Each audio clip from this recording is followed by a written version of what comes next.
See transcription number 241.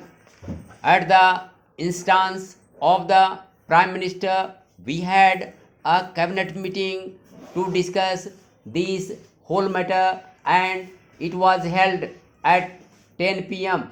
on Friday, that 16th September, the day on which we got this message.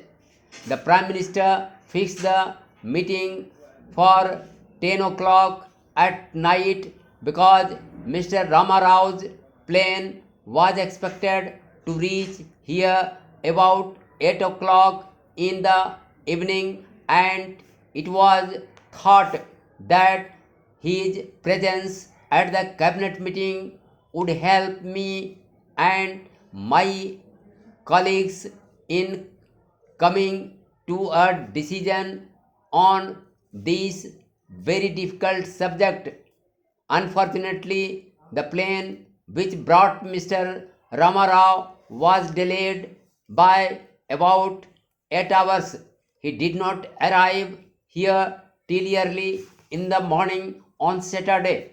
In the meantime, we discussed this question at the meeting of the cabinet on Friday night, and having reviewed the subject from all angles, we came to the conclusion that in the circumstances there was no solution possible for the government of India except to devalue the rupee to the same extent as the pound sterling.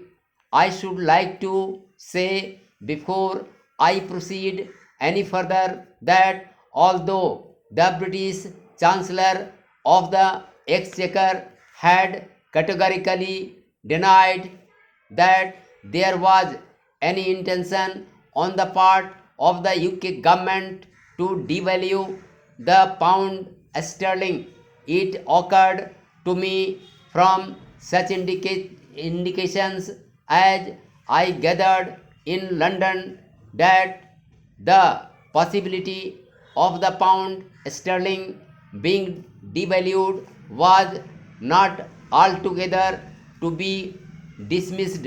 Therefore, we arranged that our technical advisors in the Government of India here and our technical advisors in the Reserve Bank should at once set about an exhaustive and detailed examination of this whole problem, which they did.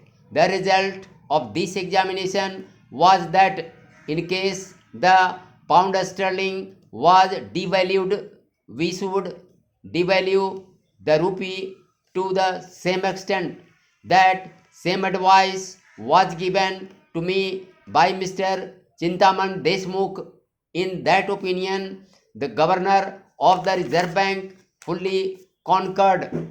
We held another meeting of the cabinet on Saturday morning, at which the governor of the Reserve Bank was present, and the members of the cabinet therefore had an opportunity so to speak of reassessing the position in the light of the account which the governor of the Reserve Bank brought to us of the whole position. We came to the conclusion that the best course was to devalue the rupee to the same extent. The meeting of the International Monetary Fund at Washington to consider the general revision of the exchange values of the currencies of all the member countries was being held on Saturday, the 17th, the day on which we came to our final decision. But I was informed by Mr. Chintaman Deshmukh that he was able to get the International Monetary Fund to postpone the examination of our case until Sunday, so that we might have a little more time to examine the position at 3 p.m. on Saturday on the decision arrived at by the cabinet. I sent a cable to Washington to say that we would propose to the International Monetary Fund that the rupee should be devalued in the manner that we decided on.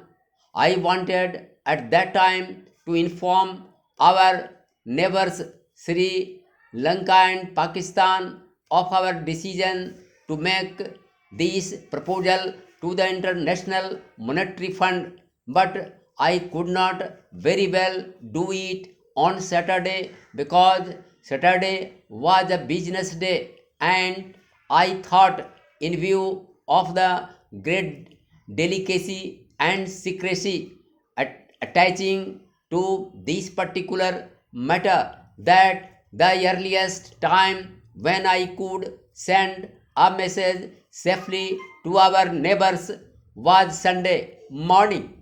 On Sunday morning, therefore, I dispatched two telegrams, one to the Sri Lanka government and the other to the Pakistan government, informing them that we were making this proposal to the International Monetary Fund. I would like to make a reference to Sri Lanka in this connection because my friend, the finance minister of Sri Lanka, immediately after devaluation was decided on both of his currency and of ours, made a statement in this parliament to the effect that he had not been consulted by the Indian government. I want to place before the House the facts in this connection. 2 days before, we received the message from Mr. Otley because of the rumors which started all over the world regarding the possible decision of the UK government. The High Commissioner of Ceylon came to see me on the 14th, that is, as I said, 2 days before, we received this message from Mr.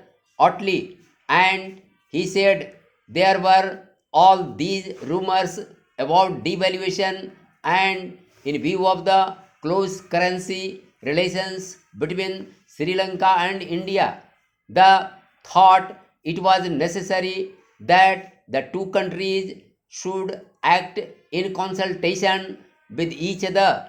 I entirely agreed with the view that he put before me, and I told him two things. First of all, the matter had not been formally and officially considered by our cabinet in view of the conclusions reached in the expert investigations that had been going on for long.